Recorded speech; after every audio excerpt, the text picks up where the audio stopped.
texto de Filipenses capítulo 1.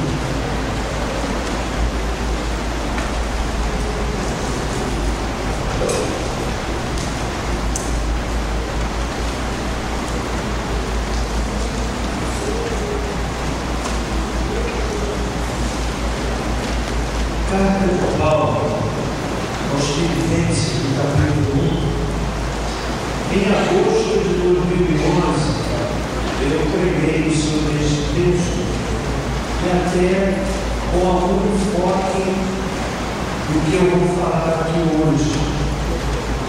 E eu digo isso porque alguns têm o hábito de fazer a sua anotação do rodapé da Bíblia. Você vai ver lá que em agosto de 2011, nós pregamos sobre esse texto. Melhoramos talvez, depois a gente vai conversar um pouco sobre esse texto, que é o ponto de partida da nossa fala.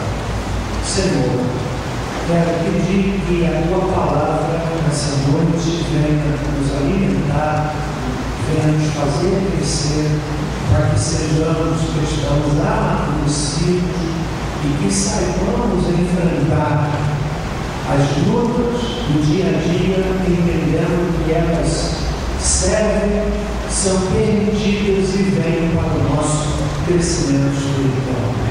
Faz em mim apenas instrumento, em nome de Jesus. Amém.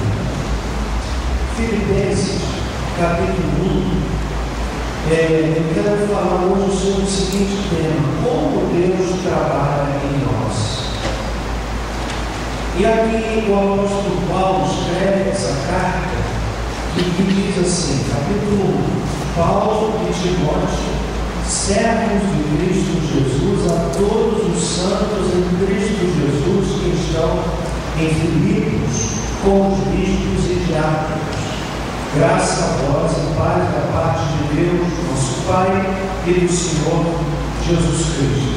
Dou graças ao meu Deus todas as vezes que me lembro de vós, fazendo sempre em todas as minhas orações súplicas por todos vós com alegria. Aí Paulo falando que ele era o intercessor da igreja, pela vossa cooperação no Evangelho, desde o primeiro dia até agora. Agora chamo sua atenção para o verso 6. Tendo por certo isto mesmo, que aquele que em vós começou a boa obra, a aperfeiçoará até o dia de Cristo Jesus. Paulo está dizendo aqui que ele ora, faz distintivo da sua oração, dizendo que aquele que começou em nós a boa obra, a aperfeiçoará até o dia de Cristo.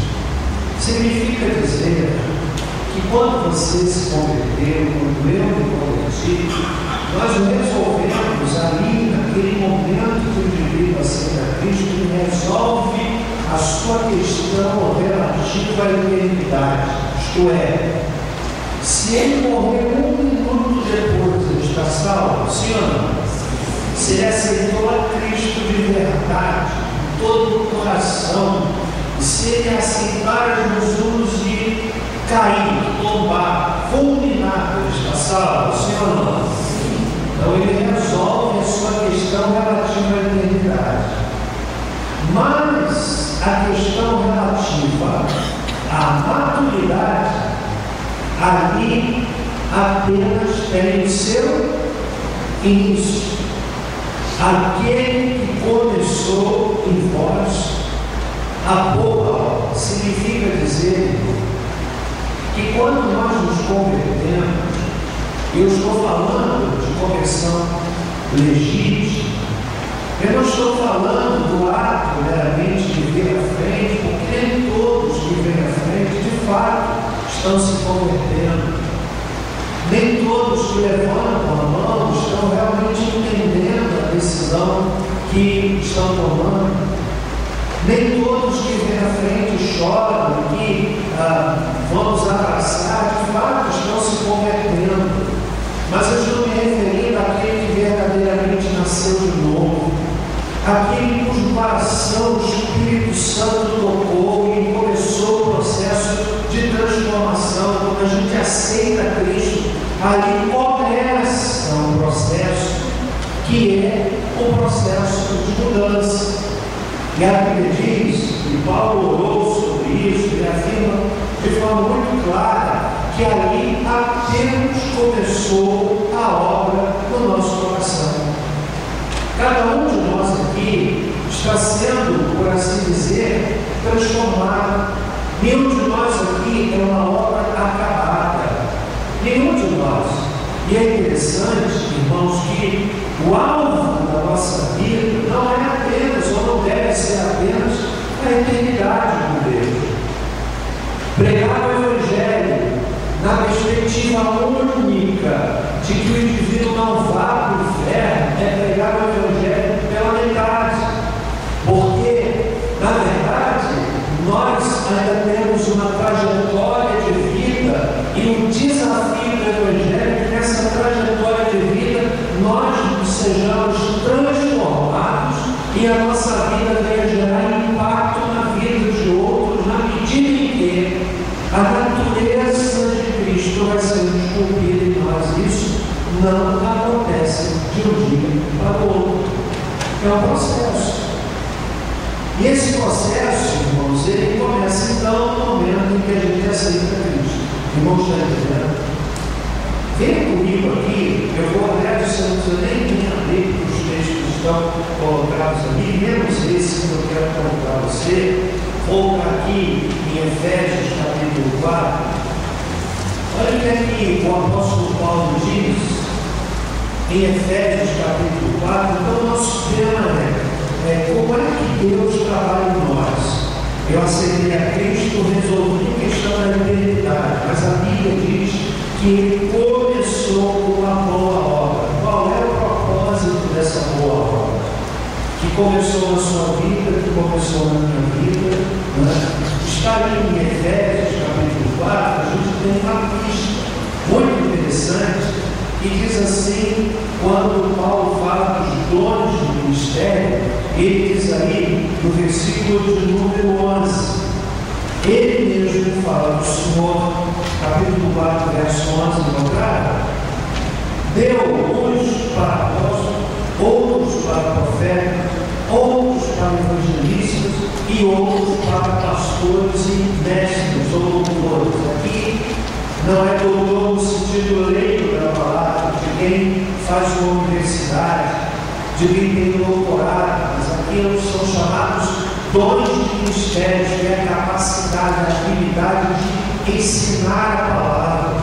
E algo misterioso que eu já tive a oportunidade de ver, pessoas que não têm muita cultura secular, gente que não sequer terminou a sua formação escolar secular, segundo grau, às vezes até com dificuldades no domínio da língua, mas que no momento de ensinar a palavra tem uma habilidade tremenda.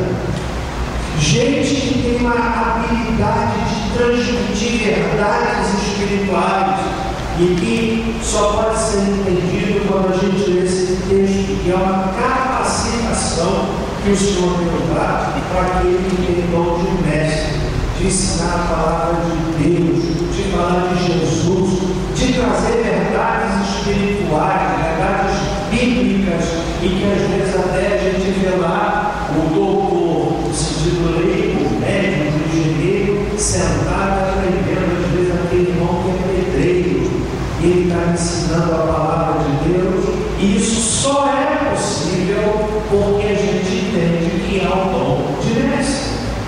Mas diz o texto que essa habilidade, essa capacitação é dada, no versículo 12, diz assim, tendo em vista o aperfeiçoamento do santo, para o desempenho do ministério, para a edificação do corpo de Cristo. Agora no verso 12, verso 13, que fala do alvo a que Paulo se refere no capítulo 1 de Filipenses, que dizendo que ele começou a boa obra.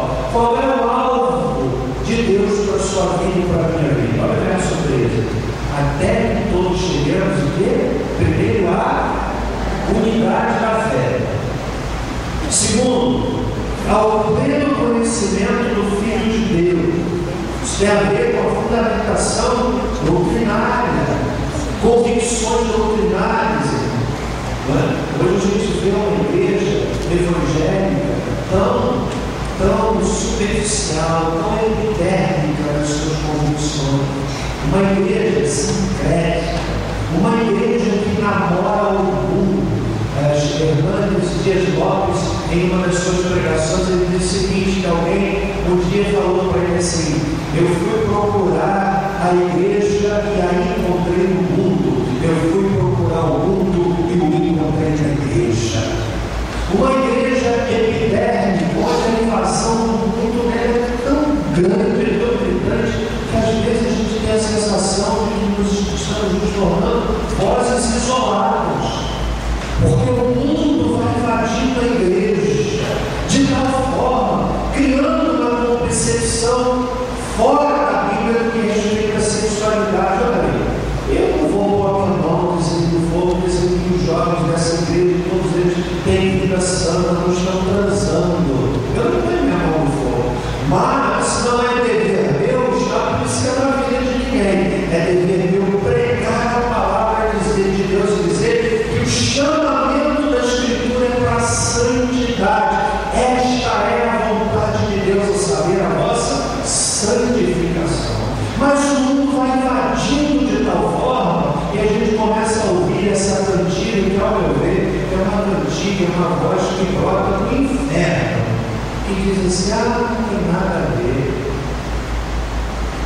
Relativizamos a palavra, relativizamos a revelação. Então a Escritura está dizendo aqui que o Senhor Deus dá os dons de ministério para que todos nós cheguemos ao pleno conhecimento do Filho de Deus. Diz aí, irmão, no verso 13, a perfeita varonilidade. Aí eu vou estudar esse texto aqui, varonilidade, homem pleno, não tem a ver com a questão da definição de sexualidade, mas tem a ver com integridade, tem a ver com beleza, tem a ver com firmeza. E aí, no verso de número 13, então a gente tem algo, até que chegamos aqui, à medida da estatura de quem? De Cristo. Você sabe qual é o nome de Deus para a sua vida e para a minha vida? Que começa quando a gente aceita Jesus, que nós nos tornemos semelhantes a quem? A Cristo. Por isso, Ele vai trabalhando em nós. Vai trabalhando em nós. Olha esse texto, irmãos, que está aí em Romanos 6,22. Você não precisa abrir, que está projetado lá, diz assim: vamos ver juntos. Mas agora, libertos do pecado, feitos servos de Deus, tenham o vosso fruto para a santificação. E por fim, esse versículo fala de duas coisas. Normalmente, a nossa mensagem, ela só foca na última parte: vida eterna, vida eterna, vida eterna. Mas o texto coloca que vida eterna é uma outra consequência. Diz aí que nós precisamos desenvolver o fruto da ou para a santificação. Deus está operando na vida de cada um de nós. Agora, irmão, preste atenção. A maturidade, em primeiro lugar, é um processo. Processo de maturidade tem um nome. Sabe qual é o nome? Santificação. Maturidade, preste atenção nisso. Maturidade não é igual a tempo de vida cristã, tempo de igreja. Você pode encontrar um indivíduo que é antigo de igreja, 20 anos de igreja, tem cheiro de banco de igreja, tem cheiro de órgão, hoje já não usa tanto das igrejas, tem cheiro de igreja, mas não tem maturidade, porque tempo de igreja não é igual à maturidade.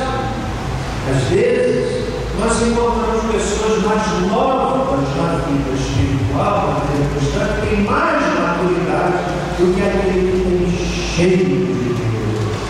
Maturidade é um processo. E é interessante que esse processo varia de pessoa para pessoa. Maturidade espiritual é diferente da maturidade biológica.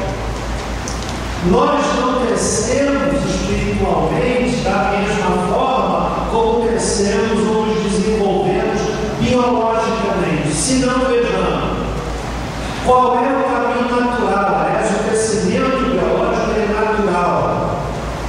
A criança nasce, se desenvolve, cresce, envelhece e morre. Nenhuma criança precisa acordar todos os dias e dizer assim: quero crescer, quero crescer, quero crescer. Nenhum pai ou mãe precisa chegar lá no berço do seu filhinho e estender a mão e orar e dizer assim: Senhor, faz meu filho crescer, que ele cresça. Você não precisa orar nesse sentido, sabe por quê? Porque ele vai crescer naturalmente. O crescimento biológico é natural. O crescimento espiritual é intencional. No crescimento biológico, o indivíduo não precisa querer crescer, ele cresce. E a gente vê aí uma coisa interessante, né?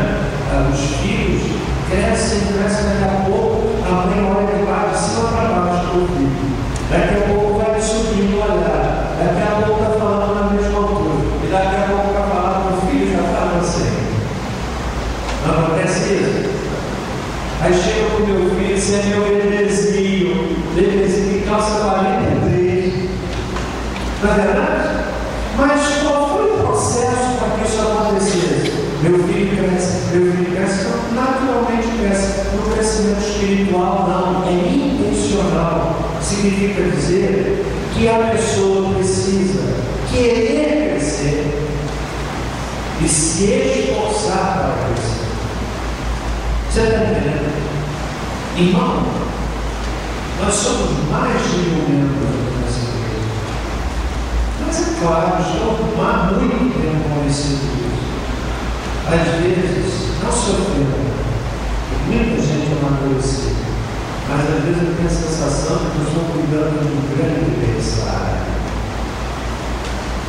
cheio de ilusão. Você vai se ofender comigo? Se ofenda não, pegando carona devagarzinho, se ofenda não.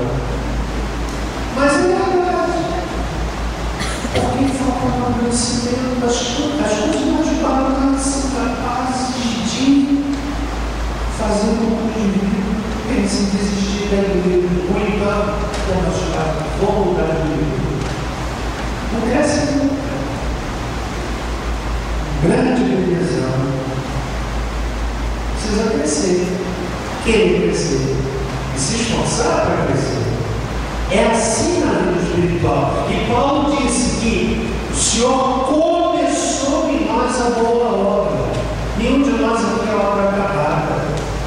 Eu estou em processo de crescimento. Não há nenhuma formatura de vida espiritual. Concluí a minha formação espiritual. Coação de grau de formação espiritual. Existe isso? Não existe. Existe formação em curso teológico, que faz a formatura, mas vida espiritual não recebeu o meu diploma de vida espiritual. Cheguei no todo. Não existe. É um processo. E aí, irmão, a gente descobre na Bíblia que há, por exemplo, sinais de imaturidade. Vem comigo em 1 Coríntios capítulo 3. Esse texto, ele não está colocado aí, mas olha o que ele diz esse texto. Eu gostaria que você me ajudasse a me identificar nesse texto que sinais, que sintomas nós podemos retirar do texto que apontam para a imaturidade. 1 Coríntios capítulo 3 diz assim: e eu, irmãos, Paulo está escrevendo a uma igreja, não vos pude falar como espirituais,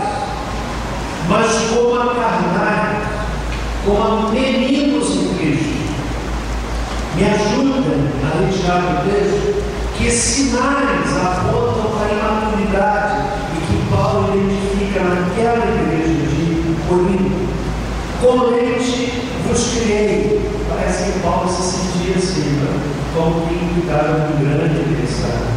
E não com alimento sólido. Para um bebezinho você não pode dar alimento sólido. Você já pensou fazer um churrasco para um bebezinho de 2 meses? Uma picanha, aquele que gosta daquela capa de gordura, né? Aquele cheirinho gostoso, você vai dar para a criança. O que acontece? Está comendo, doutor, o que acontece? Isso é um crime, né? Mata a criança? Pode matar, ali é imediato. Para a criança, o que você faz? De preferência, no máximo que a criança puder aumentar no peito, não é verdade? Para a criança você não dá churrasco, você dá leite. Agora dá leite para uma lanche. Imagine, convidar os homens da igreja, todo mundo entrar com uma confraternização. Chega lá em casa, todo mundo vai ter cangue, vai ter isso, vai ter aquilo, vai ser uma porção de leite de vários sabores. Você, por mais que você olhe o pastor, você está com assim, pior que não fala na hora, mas ele é convidado para beber leite. Né? Mas olha o que Paulo diz: com leite vos criei não para alimento sólido, pois ainda não estás pronto para isso. Com efeito, ainda agora não estás pronto, ainda sois carnais, pois havendo entre vós inveja e contenda, não sois carnais e não andais segundo os homens. Você pode me ajudar a tirar esse texto aqui algumas pistas que apontam para uma igreja matura? Hein? Consegue perceber? Que sinais a gente tem? Primeiro, tem pelo menos 2. Inveja. Será que inveja existe no nosso meio? Sim ou não? Sim ou não? Sim. Você sabe que tem gente invejosa? Você sabe que tem gente que fica indignada porque é invejosa? Vai na casa do outro e vê lá que o outro comprou uma televisão de não sei quantos polegadas, aquela LED, não é isso? É o fininho, né? Ele vem na casa do outro, só que o outro tem um orçamento que dá para comprar qualquer coisa, mas é invejoso. Aí vai lá na loja e grava uma televisão de LED. O outro senta, está vendo a televisão para não perder a vida. Mas o indivíduo invejoso pensa assim: como é que eu vou pagar? Paga primeiro e pula segundo. Não é verdade?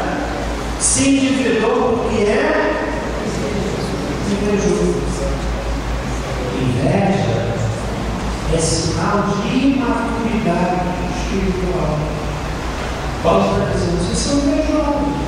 Outra marca que a gente tem aí, sinal de maturidade, qual é, irmão? Ele é contendo. O que é contendo? Sabe o que é? É um brigando com o outro, é um que não fala com o outro. Eu fico pensando: meu Deus, que céu esse pessoal pensa aqui embaixo. Um que não fala com o outro, que dá bom isso, um que fala bico com o outro, um que ele não fala. Ei, você vai ficar parecido comigo? Então, eu quero dizer que o Senhor, sabe? Beleza. Beleza. E a minha Bíblia diz que qualquer briga de sensação é sinal de imaturidade. Está assim na sua vida? Então nós precisamos crescer. E Deus começou em nós a boa obra. Eu quero então dizer como é que Deus trabalha em nós. Quero dar pelo menos 3 formas que o Senhor trabalha em nós. Estão comigo até aqui? Quando estão entendendo? Estão estudando a Bíblia. Né? Estudar a Bíblia é agradável, como a gente mergulhar na palavra. E a palavra ela solidifica a nossa fé, ela fundamenta a nossa fé.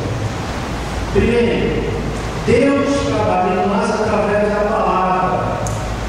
Deus trabalha em nós através da palavra. E aí, irmão, eu quero que você leia comigo esse texto que Paulo escreve a Timóteo, no capítulo 3, 1 Timóteo, capítulo 3, eu preciso aqui, mas olha o que o apóstolo Paulo diz aí, no capítulo de número 3, versos 16, versículo de número 16, 1 Timóteo 3. Contrário? Amém, irmão? Aliás, 2 Timóteo, perdão, 1 Timóteo, 2 Timóteo, leia comigo, aí na projeção, toda a escritura é o quê? Olha, primeiro de tudo, anota isso aí, e papel, papel aceita tudo. A Bíblia está dizendo que ela é divinamente inspirada e é proveitosa para quê? Primeiro, ensinar, depois, e também para quê? E para o quê? Com que finalidade? Para que o homem de Deus seja perfeito, perfeitamente preparado para quê? Então a palavra de Deus ela vem para nos moldar, vem para nos equipar. É a espada do Espírito. Pregação sem Bíblia não é pregação. O que legitima a pregação é a palavra. Ela está mergulhada na palavra. Ela sai da palavra. E quando a palavra é pregada, é a espada do Espírito que é capaz de atingir o coração do homem nas mais variadas necessidades. Por isso, a palavra precisa ser pregada. E Paulo está dizendo que ela é divinamente inspirada, é proveitosa, ela ensina, ela repreende, ela corrige, ela instrui com a finalidade de que nós nos tornemos perfeitos e preparados para toda boa obra. Deus trabalha em nós através da sua palavra. Eu não sei você, mas eu gosto de ouvir a palavra de Deus. Quando eu vou a um congresso, irmão, eu gosto de sentar nos primeiros bancos. Eu fico bebendo cada palavra. Fico ouvindo, sabe por quê? Porque a palavra, eu digo, Senhor, me fala através da tua palavra. Meu coração está aberto. Senhor, lança a tua palavra, eu quero recebê-lo na minha coração. Deus opera em nós através da palavra. Você já viveu essa experiência aqui, irmão? Às vezes, vem um pregador, ele está pregando a palavra, aí você pensa assim, compara a minha vida com o pregador. Quem é que vai ver? Sabe por quê? Porque tem algo misterioso. Quando a gente prega a palavra, o Espírito pega esta palavra e aplica a necessidades distintas. É a mãe que tem problema com o filho, é a palavra mental que você toca. É aquele homem que está com problema com o emprego, distinto do primeiro problema da mulher, e vem o Espírito e aplica aquela palavra. É o indivíduo que está com problema de relacionamento com o irmão em Cristo. Problema distinto, aí o Espírito Santo vem e usa a palavra e aplica aquela necessidade. Porque a palavra, ela alcança várias dimensões da nossa vida. Ensina, repreende, corrige e instrui para que nós nos tornemos prontos para toda boa obra. Deus opera em nós através da palavra. Guarde isso. Pregação sem palavra não é pregação, é falação. Quando eu digo sem palavra, não, sem palavra de Deus, não é necessariamente ler a Bíblia, que é pregador que escrito a Bíblia de cor. Lembra o que livro saudoso pastor Genesi, fariseu, pastor Paulino, né, deve ter conhecido. Pastor José da Silva, lá de Volta Redonda, eu ficava ficava impressionado quando aqueles homens pregavam lá no nosso tempo antigo, pastor Genesi, eu ficava assim, meu Deus, como o homem conhecia versículos bíblicos. Abrir a boca, porque o texto tal, porque está assim, ele está tudo de cor, cheio da palavra. A Bíblia diz que a boca fala, está dentro do coração. Está entendendo? Então Deus trabalha em nós através da palavra. Segundo lugar, Deus trabalha em nós através das provações. Você sabia que a provação no reino do grande tem propósito? E tem mais. Se você não aprendeu a lição, você vai ter que passar também. Alguém disse que a vida é diferente da escola secular. A escola da vida é diferente da escola secular. Sabe por quê? Na escola secular, você tem primeiro a lição, depois você tem a prova. Na escola da vida, você tem primeiro a prova e depois a lição. Deu para entender? Olha o que diz a palavra de Deus. Romanos 5:3. Está aí colocado para você ler comigo. Diz assim: lemos juntos. E não somente isso, mas também gloriemos nas tribulações, sabendo que qual é a palavra ali que ensina que a tribulação tem um propósito? Qual é? Produz. A tribulação produz. Produz o quê? Perseverança. O que é perseverança?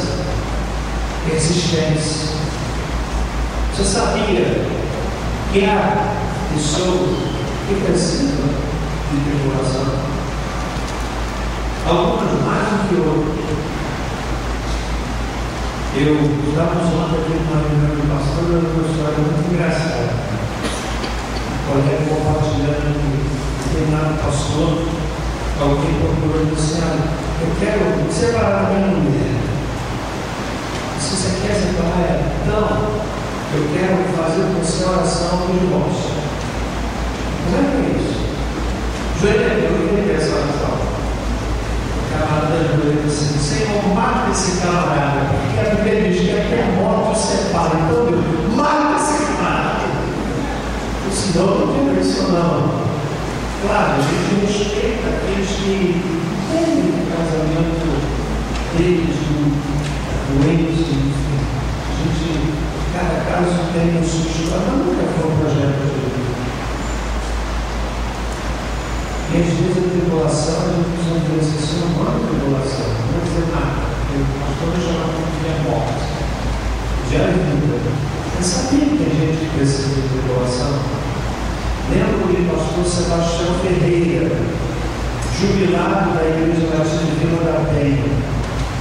Em uma ocasião ele me contou o seguinte, que ele estudou nos Estados Unidos e morou há um tempo, e um dia chegou uma família que pediu que ele fosse orar por um moço que se afastou da igreja, ele aprontou, sofreu um acidente e estava lá no hospital e o pastor foi visitá-lo.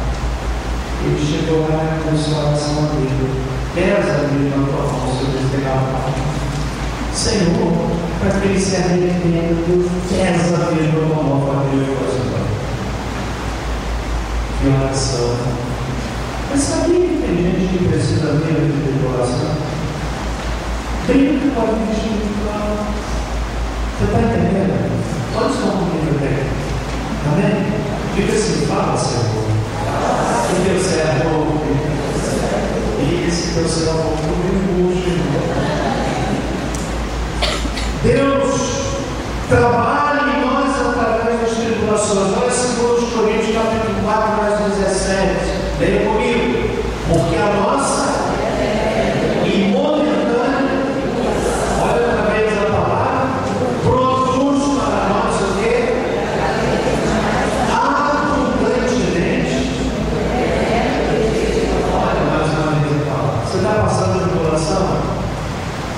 Deus está trabalhando com você, querendo gerar paciência, perseverança. Quando é que você é mais perseverante? Quando você está tudo bem contrário, quando você está com luta, você chora para levantar de madrugada para orar.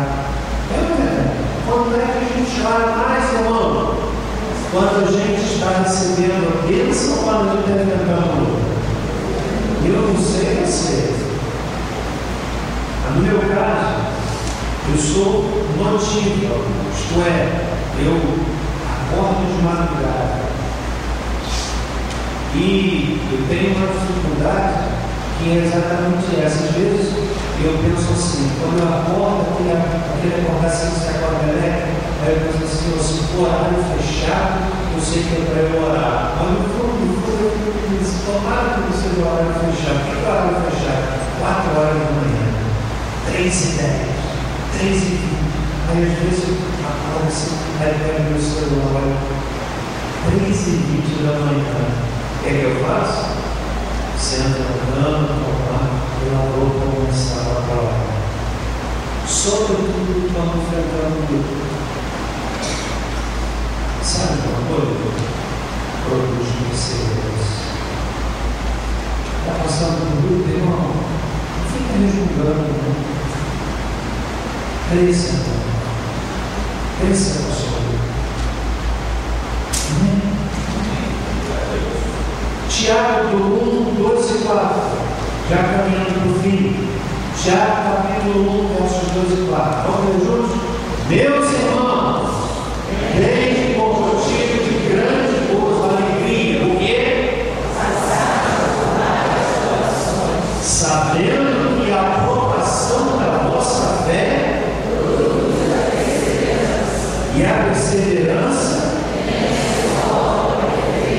para que sejais perfeitos e completos, não faltando em coisa alguma, sabendo que a aprovação da vossa fé produz a perseverança em vós. Amém. Você já pensou quando você está passando por um problema, que conselho de Tiago? E aí, irmão, como é que você está? Eu não estou feliz, eu passando por uma tribulação. Glória a Deus. A gente faz isso.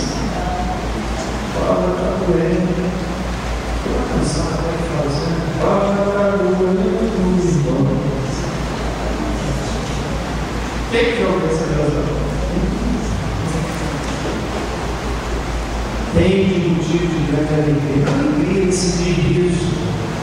Mas é no sentido de pensar assim, Deus, obrigado que o Senhor está trabalhando em mim. Eu não estou entendendo, mas o Senhor me ajuda a ser perseverante. Quando a prova passa, sabe o que acontece?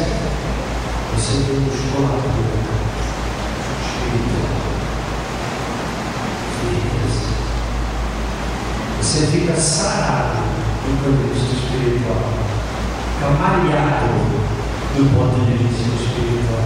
Você tem musculatura espiritual.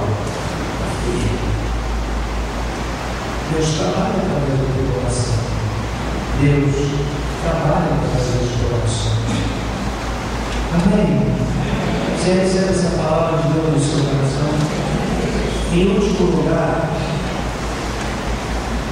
eu queria pregar um sermão de 30 pontos.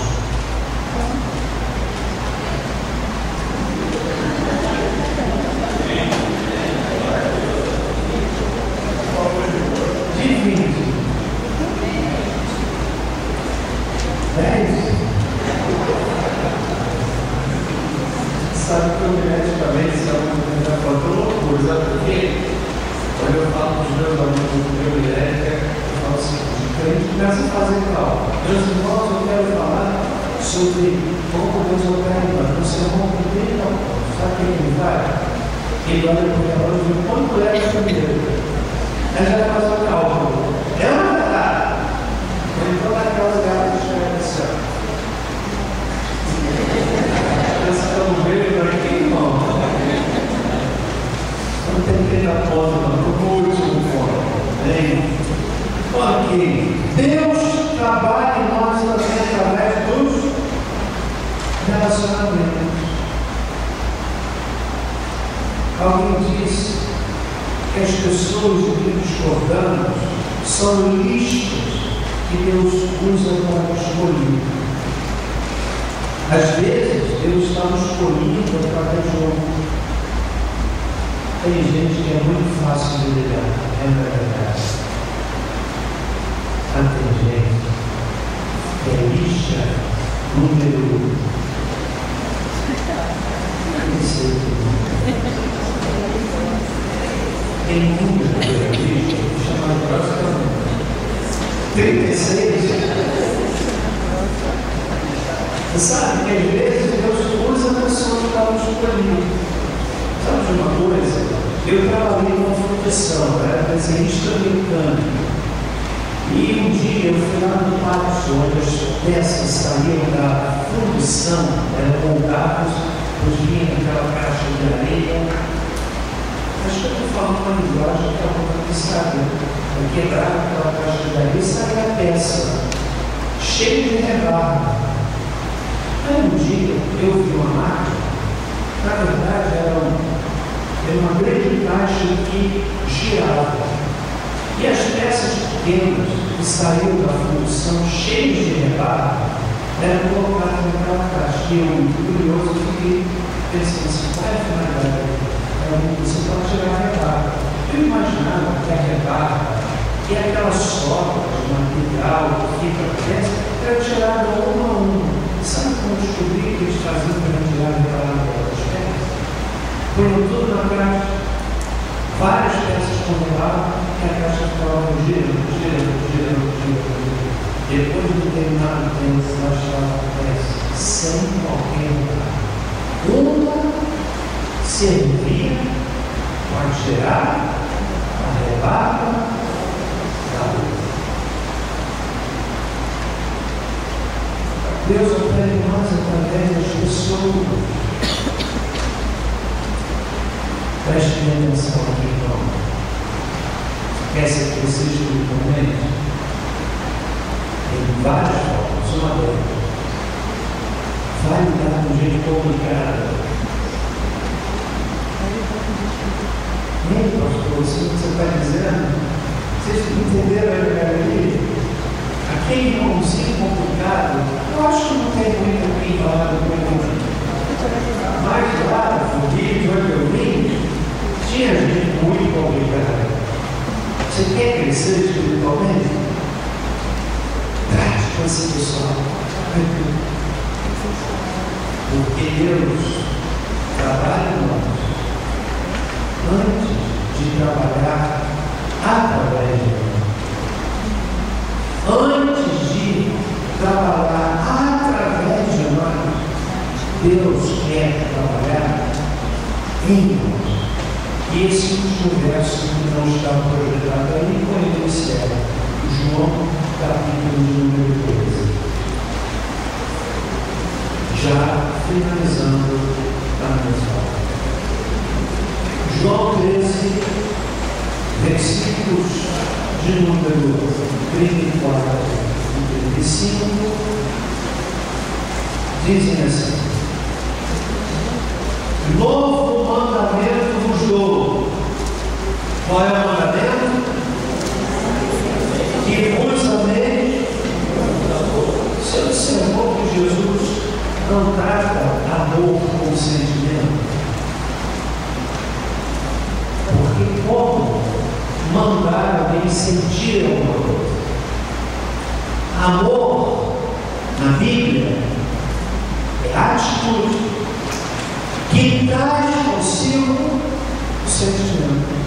Por isso, ele diz: eu dou um mandamento, que vos ameis uns aos outros.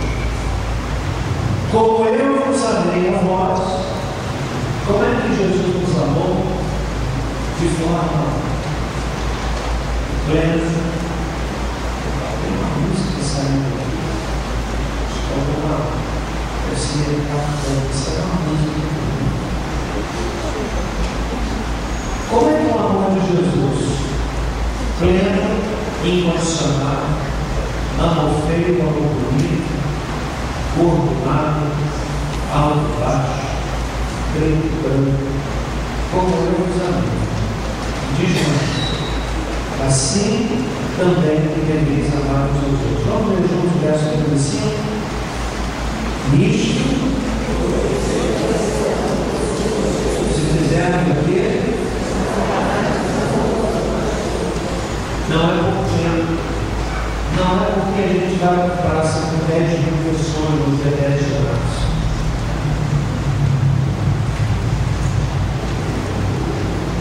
Ontem, antes de eu ouvir aqui uma mensagem do pastor Júlio, me abençoou muito a reunião do planejamento da campanha. Ele citou uma coisa que eu achei muito interessante. O homem sem Deus não pode ver a Deus, mas ele pode ver o cristão dele. Ele não pode ver a Deus, mas pode ver Deus em na verdade, o mundo está querendo ver Jesus. Onde? Em seguidores dele. Você e eu somos desafiados a resplandecer a glória de Deus. Não é luz próprio, mas é reflexo. Como a lua é reflexo de Deus. Amém? Aquele que em vós começou a boa obra, a aperfeiçoará até o dia de Cristo. Vamos entender aqui, vamos entender. Vamos ficar pé, orar para agradecer ao culto. Não vou convidar você para vir à frente. Não vou convidar você para levantar a mão hoje. Mas eu quero orar para que você se torne firme e entenda que o Senhor está trabalhando em você. A pessoa às vezes vive 20, 30 anos sem evangelho. Se converte a coisas que mudam na hora.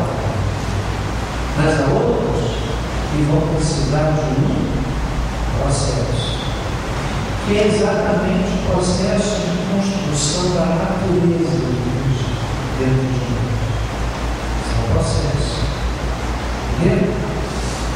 E cada vez que você se expõe à palavra e ouve a pregação, hoje eu preguei um tempo bom aqui, quase 40 minutos. Pode ser que alguns ocupando do cansaço, se desligar, cochilar um pouco. E não é complicado, você está cansado. Eu valorizo muito Deus, muito mais. Você que veio direto ao trabalho, que passou um dia de luta, corpo pedindo cama, pedindo banho, pedindo uma janta, para você chegou para a casa de Deus, eu preciso ouvir a palavra. Mesmo que você tenha cochilado um pouquinho, quando a gente se expõe à palavra, o Espírito Santo vai trabalhando. Eu não vou convidar ninguém para vir à frente, mas eu quero orar com você onde você está nessa hora. Amém? Vamos orar. Deus, humildemente, pedi ao Senhor, desde o preparo desta fala, que a palavra viesse trabalhar no meu coração, para que trabalhando no meu pudesse trabalhar no coração dos meus irmãos, aos quais prego a tua palavra nesta noite. Teu servo, o apóstolo Paulo, de forma clara, nos disse, nos ensinou, que aquele que começou em nós a boa obra, a aperfeiçoará até o dia de Deus. Portanto, o Senhor está trabalhando em cada um de nós, uns com maior velocidade, outros com menor velocidade, por conta da disposição de cada um de nós, de nos deixarmos trabalhar por Ti. Oro, Senhor, para que estas porções da palavra aqui ministradas possam ficar gravadas em cada coração de cada homem e de cada mulher. Meu Deus e meu Pai, no nome de Jesus, oro para que o Senhor continue esculpindo, moldando, construindo a natureza de Jesus em cada um de nós. Obrigado pelo Santo Espírito que vem habitar no nosso coração no dia em que aceitamos a Cristo. Ali somos selados, somos batizados e ali começa a obra de santificação. Como disse o Senhor Jesus, sem a qual ninguém verá o Senhor. Pai, ajuda, dá-nos a tua graça, põe a tua mão sobre nós, ajuda-nos a amadurecer, ajuda-nos a enfrentar as provações, sabendo que elas produzem alguma coisa em nós. Ajuda-nos a crescer no tratamento relacional, aprendendo a perdoar, aprendendo a pedir perdão. Senhor, trabalhe em nós, para que possamos ser um reflexo do Senhor Jesus. E agora que vamos para os nossos lares, rogo-te que nos guardes, que abençoes cada um de nós aqui, que forem viajar durante essa semana, aproveitando o feriado de carnaval, guarda-nos e guarda-nos dos perigos da estrada. Guarda-nos de nos envolvermos em acidente, de causarmos acidente. Pai amado, no nome de Jesus, muitos vão viajar, saindo de barco, outros chegando a barco por aí. Guarda, Senhor, guarda os nossos queridos que estão perto e os que estão longe. Rogo-te ainda que nenhum de nós seja, por razão alguma, seduzidos pela movimentação de carnaval. Deus, que saiamos daqui com essa convicção de que o Senhor nos chama à santidade de vida. E agora, que o amor de Deus, nosso Pai, que a graça salvadora de Jesus Cristo e que a doce consolação do Espírito Santo conosco seja, e com todo o povo de Deus, pela face da terra espalhada, desde agora para todo sempre. Amém. Antes de você se retirar, lembrando que domingo nós teremos culto normal apenas na parte da manhã. A igreja concordou em não ter culto à noite para poupar e preservar os irmãos. O grupo grande estará em Retiro, saindo daqui sábado às 7 horas da manhã, e domingo a igreja funciona normalmente no culto matutino. Vão em paz, Deus os abençoe.